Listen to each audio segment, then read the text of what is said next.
San Francisco 49ers is a legitimate playoff contending team. They know Kaepernick is a quarterback that can make things happen, just like Brian Hoyer. You know, people forget, this is a brand-new offense the Cleveland Browns are running this year. Hoyer had to come into camp. He had to learn new things. And as you and I both know, you don't give a guy a playbook before training camp starts or before they're supposed to be able. You can't do it in the off season. You know what I'm saying, J-Rock Daddy? No, absolutely. Let me stop right there. I'm just shocked. I can't believe it. The guy's 7-3 as a Cleveland Browns starter. I just don't get it, man. What's going on with that city of Cleveland? That's the number. That's the number that I'm going to say is the first one that if I were people just looking in the big picture, I'd look at that. That says something to me. You've started 10 games, 7-3. I'm just saying, dig in your history books and tell me when the last one. The last Browns quarterback that was 7-3 through his first 10 starts. Now, I'm going to start right where what you picked up. Obviously, an ugly victory yesterday.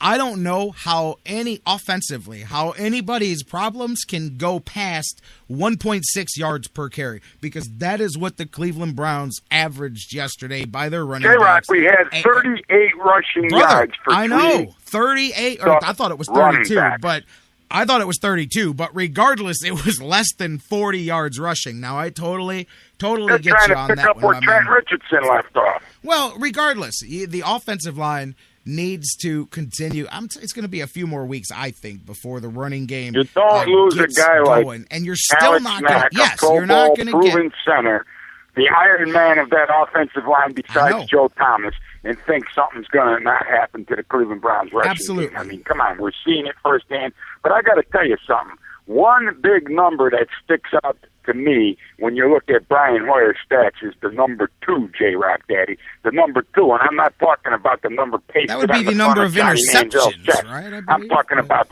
2 interceptions in these 7 games that he's played this year as a Cleveland Brown. Can you imagine if Brandon Whedon was the quarterback, how many interceptions we would have saw already this season? This guy. Now, let me jump in there real quick. Let me jump in real quick, LG. Hold on. Before anybody wants to tell me, because it's coming, that he could have thrown 3 interceptions yesterday, I'm going to tell you that the Browns could have won 10 games last year. They could have done a lot of things. Now, whenever I say that, they go, well, you can't talk about what they could have done. But whenever you want to go after something negative, we can all talk about what could have happened. It was an ugly game. And really, I don't put a lot of the ugliness in the passing game. I mean, to me, you complete 19 out of 28 passes. That's competent. That's good enough. 275. Get it in the end zone. Don't give it to the other team. That being said, you miss a couple guys. That drives me crazy. And I'm sure it doesn't drive me as crazy as it drives Brian Hoyer. But, man, yeah, absolutely, those things drive me crazy. But I'm just going to say this. Think back, and many of you have forgotten what actual football seasons feel like, where you win games and lose games at the same time. So let's go back to the time when the Browns actually had competitive football seasons. Come on, brother. Some weeks the offense is absolutely pitiful and the defense saves the day and you win 9-3 or whatever. And some days the defense gives up 30 points, but the offense scores 35 and you win the game. That's why it's a team game. And I don't understand.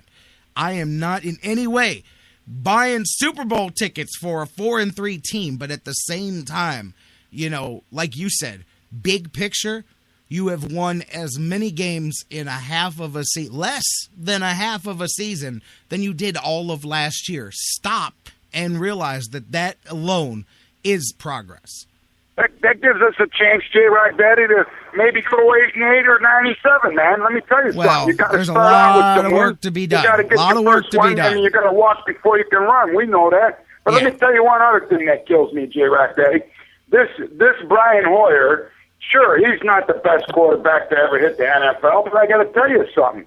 What about the fact that he's playing with an entire new offensive system? He's missing his number 1 key receiver in Josh Gordon. We got an entire new head coach, an offensive coordinator, a defensive coordinator. What about all those facts? People forgot what it's like to learn a new NFL system. This defense, this defense is struggling at times on the field because of the schemes that Mike Patton and O'Neal brought with them. Two of them, many of them were too complex. And at times, the freaking Cleveland Browns offense was so complex, as we saw in the preseason, you couldn't even get the play in on time, man. LG, I got you, my man. Hey, this is not. We don't need to stick up for Brian Hoyer here this morning. The fact that the Browns won the game yesterday. What I'm saying is, let's go a different direction. Let's look at the Cleveland Browns defense, because they have been maligned, rightfully so, all season long. And I've got to tell you that it looked like the same thing was going to happen again yesterday. Early on, they were having no problem running the ball on us. McFadden was looking strong early. I thought, man, all right, here we go. Not able to stop the run again. And really, it wasn't until, as that game went on, I'll tell you, Derek Carr, he may have ended up with a decent, what may look like a decent stat sheet, but brother, the Browns pass defense, I would say, played their best actual game of the season as far as actually making plays on the defender. Joe Hayden finally comes up and for one day plays like the guy that you hope he is, because he's getting paid to be that much. Justin Gilbert begins to show. About Deshaun Gibson. This guy I'm getting there, my man. A rising star in the I'm getting there, LG. But you can go ahead. Go ahead. No, I'm sorry, J-Rock. I just get too excited. You know me, man. I mean, a win is a win, man. That's all I care about. That's where I'm at. Something. At the end of the year, when we tally up all these wins, there's no videotape on the win and loss column, man. Let me tell you something. There's a lot of teams in the NFL that struggle past other teams on any given Sunday. And you don't hear people, down, and just like you said earlier before you put me on the air with you today, look at the Colts. The Colts is a Class A football team. They got one of the best quarterbacks in the NFL. They didn't miss a step when Manning left and went to Denver. They got Andrew Luck, and the Pittsburgh Steelers, played their hearts out. Roethlisberger had a banner day against them. And, we played our hearts out in that game. Now, you know as well as I do, J-Rock, you get up to your opponent. I don't want to see this Cleveland Browns football team get down to their opponent as we saw against Oakland and as we saw against the Jacksonville Jaguars, because, they were psyched up, and we saw a football team. I think the best game that we saw was how they played against the Pittsburgh Steelers. I got to tell you something. Let me jump in real quick, LG. This is just me watching. I know all of you feel differently maybe than I do. This was different than Jacksonville. I never felt that game yesterday was in jeopardy. I just thought the Browns were about to win an incredibly ugly 12-6 game or something, but that team offensively, I know you could say, they were driving. They were having a drive. That's great. We got a fumble. That's what defenses do. My point is I'll be honest. Unlike Jacksonville, which from halfway through the first quarter, I had that feeling in my gut that the Browns were about to blow that stinking game against Jacksonville. To me, at no time yesterday did I feel that the Browns were actually going to be bad enough to lose that game. It would have taken a level of bad that the Browns have been since traditionally 1999. But that's another thing, too. Traditionally, they lose that game, and we're sitting here going, how did we just lose the worst football game of the season, 10-9 or something like that? But they didn't. But maybe you did. Maybe you guys listening at home were like, oh, man, the Browns were about to lose. But I can honestly, on my eyes, say I never felt that the Browns were not going to win that game yesterday, because Oakland just defensively, the Browns were able to do what they needed to do. It was just a matter of, can they get this offense going? And to me, it all comes down to the running game and the offensive line, man. You get that thing going. Without it, you still scored 23 points yesterday. And as you said, you know what ticked me off? Speaking of the offense, and this isn't a bad thing, it's an unfortunate thing. It's just when Hoyer and Cameron were starting to get some chemistry going again and starting to get that. Remember, that was his favorite target last year before Hoyer got hurt. And it just seems like those two are crossed not to hold on a second, Bruce. That was the third quarter. You act like there was 5 seconds left in the game when the Browns got that fumble. The Browns still went on to score 2 more times after that, as did Oakland. There was a whole second half of a game to be played at that point. But anyways, and like you said, J-Rock, not only is he his number one guy, his number 2 guy with Cameron going out with a concussion. I mean, LG, you may lose Cameron for the next 2 games. Well, you may lose Cameron for the next 2 for the simple fact that they're short week the next week. So you've got 2 games in 10 days, basically. You may get him back for Cincinnati, but that concussion protocol gets tricky.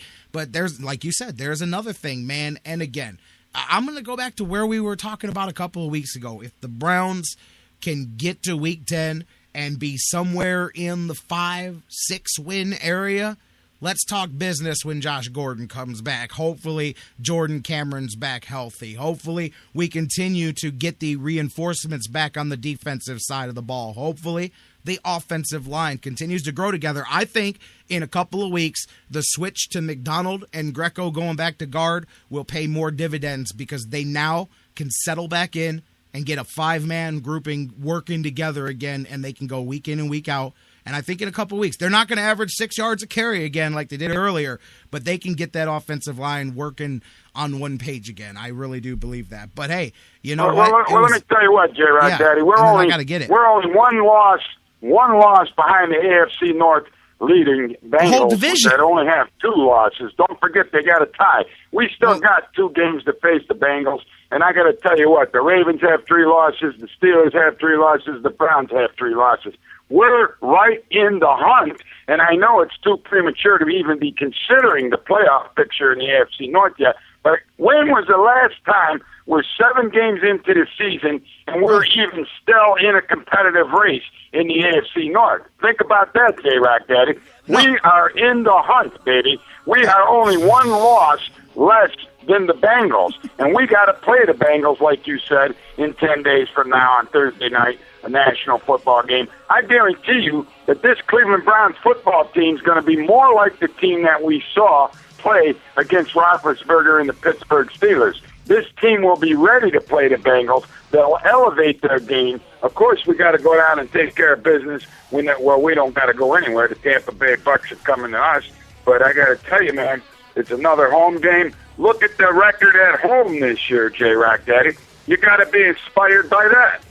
Yeah, 3-1 at the house. First time they've done that, or started 4-3 since 2007, which was, of course, that 10-6 season. Opener. Yeah, absolutely. So, hey, listen, Larry, 10 years, I'm right? with you, man. 10 years, J-Rock. A lot of work. A lot of work still to be done. I'm inspired. I think that people need to back up. I think they need to calm down. I think they need to get behind this guy, Boyer. I think they got to quit with this Manziel nonsense because he's an unproven commodity. This guy's not the savior of the Cleveland Browns. He's a little guy. He's not going to be able to pull the antics he pulled over there at Texas A&M. This is the NFL, baby. That stands for not for long. And as soon as Manziel, who put a bullseye on his chest with the antics he pulled playing in the preseason, gets his head knocked off, what are they going to be saying then? Oh, my God, we should have never played Manziel. We should have put him in. He wasn't ready yet. Come on, baby. This is Cleveland Browns football, and we're winning. Sit back and enjoy the ride, J-Rock Daddy. I'll see you. All right, LG, my man, have a good one. I'm with you, Larry, except for why do we even spend 30 seconds talking about that at the end of that? I mean, last I checked, he did not contribute to the victory yesterday at all. I mean, come on, I get you. Let's get fired up about some stuff. I get it, but let's that doesn't need to be one of them. Not today. Why is that even in the conversation? Good call, LG. Phone lines are still open. 216-539-7535. Let's get this train back on the tracks. When we come back, we'll talk about the ins and outs a little bit here of that Browns victory. An ugly win yesterday. The defense, man, Tayshaun Gibson working on that Pro Bowl, baby. He leads the league in interceptions, man, and he's really a diamond in the rough there coming through to show himself. No running game again. We'll talk about that. Let's get the opinionated out of there, and let's talk a little bit about the facts, good, bad, and ugly of yesterday's game. Phones are back open for you, 216-539-7535, 216-539-7535, Facebook.com/TheSportsFix. Tweet with us at TheSportsFixCLE. That's right, LG. I see you in the chat room. Doesn't matter what the win looked like. It was a win, and a win is a win, and I'll take that today and work on getting better for tomorrow. We're going to work on coming right back, talking some Browns. Give me your take, 216-539-7535. We're talking Browns and more when we come back here on The Sports Fix.